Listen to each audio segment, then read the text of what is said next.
and syntactical structures that are linguistically based. And people have probably been using language with considerable facility for probably 50,000 years, possibly more.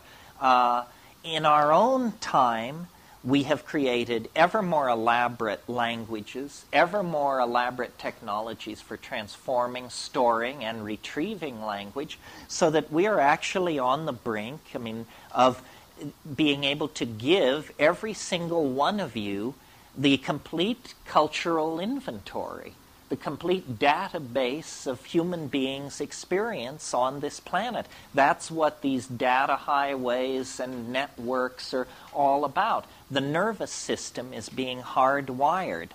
But what I wanted to draw your attention to about this is it is not only an advance deeper and deeper into novelty, but it's an advance in which each successive stage occurs more quickly than the stage which preceded it. So, once you get the Big Bang, then nothing much happens for a long, long time. There's plasma streaming through the universe. The universe is slowly cooling, but that's the most dramatic, complex process in the universe, this cooling. Then, after a certain point, more complex processes come in. Complexification begins to build, and as it builds, it begins to happen faster and faster and faster. And the great puzzle in the biological record is the suddenness of our own emergence, human emergence out of the primate line. It happened with enormous suddenness. Lumholtz calls it the most explosive reorganization of a major organ of a higher animal in the entire fossil record. And that's, a great embarrassment to the theory of evolution, because this is the organ which generated the theory of evolution. We're not talking an appendix or an eyebrow here. We're talking the very organ which generated it. I think that we have taken far too much responsibility for what is happening, and that what we took to be a staircase we were climbing is actually an up escalator. And if you will stop climbing, you will notice that it does not impede your upward progress, because the ground you're standing on is moving you toward the goal. And I think that this idea, which may be the proof that I'm bonkers, requires a fairly radical reorganization of consciousness, because what I'm saying is the universe was not born in a fiery explosion from which it has been being blasted outward ever since. The universe is not being pushed like that from behind. The universe is being pulled from the future toward a goal that is as inevitable as a marble reaching the bottom of a bowl when you release it up near the rim. If you do that, the marble will roll down the side of the bowl, down, down, down, and eventually it will come to rest in the lowest energy state, which is the bottom of the bowl. That's precisely my model of human history. And now, bear in mind what the competition is peddling. The competition is peddling the idea that the universe sprang from nothing in a single moment for no reason. Now, whatever you think about that, notice that it's the limit case for credulity. Do you understand what I mean? If you can believe that, it's hard for me to imagine what you would balk at. If we were to sit down and say, let's see who can think of the most unlikely thing that could possibly happen, I submit to you, nobody could top the Big Bang. It is the improbability of improbabilities. It is the mother of all improbabilities right there. So I'm suggesting something different. I'm suggesting that the universe is pulled toward a complex attractor that exists ahead of us in time, and that our ever-accelerating speed through the phenomenal world of connectivity and novelty is based on the fact that we are now very, very close to the attractor.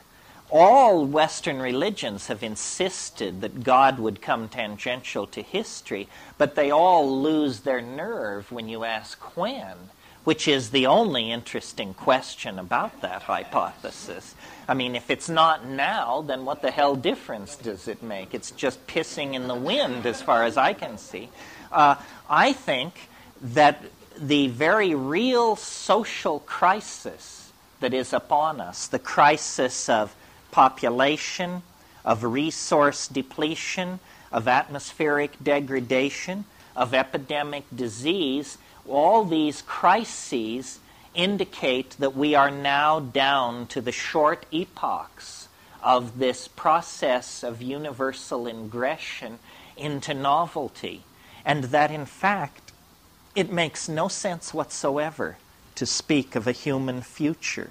There is no human future. It's inconceivable, given where we are today, that to speak of the human world 1,000 years from now, or 500 years from now. It is literally, it either doesn't exist, or it's beyond our power of imagining.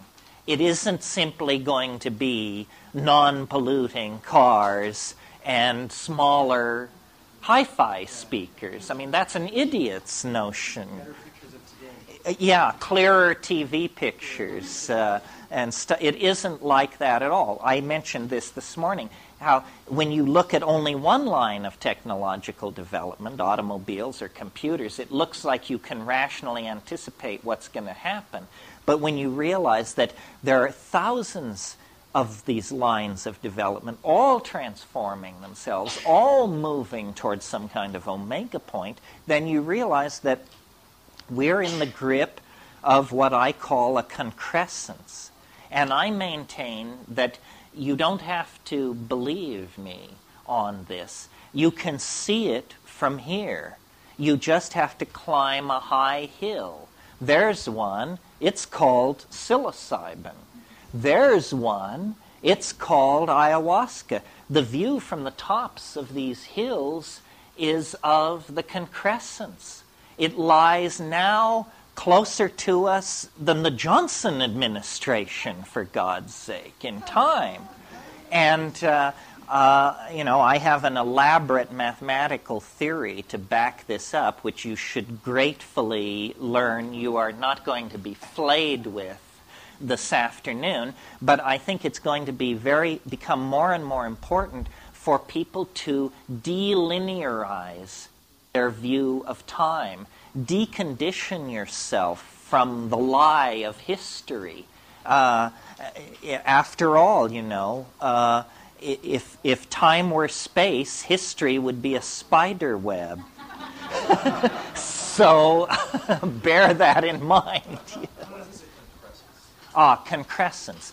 Concrescence is a word that I cribbed from the metaphysics of Alfred North Whitehead. And in fact, much of what I say, Whitehead provides the foundation for. He, like myself, had the idea that history grows toward what he called a nexus of completion.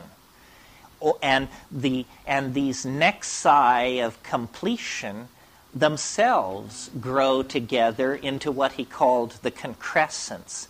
So a concrescence is a domain of extremely high novelty in comparison to whatever it's embedded in. So, for instance, you walking in the wilderness, you are a concrescence because you are more complex than the medium you're moving through. A raisin embedded in a cornmeal muffin is a concrescence. It is more complex than the muffin matrix in which it finds itself. So a concrescence is a local state of unusually high complexity. And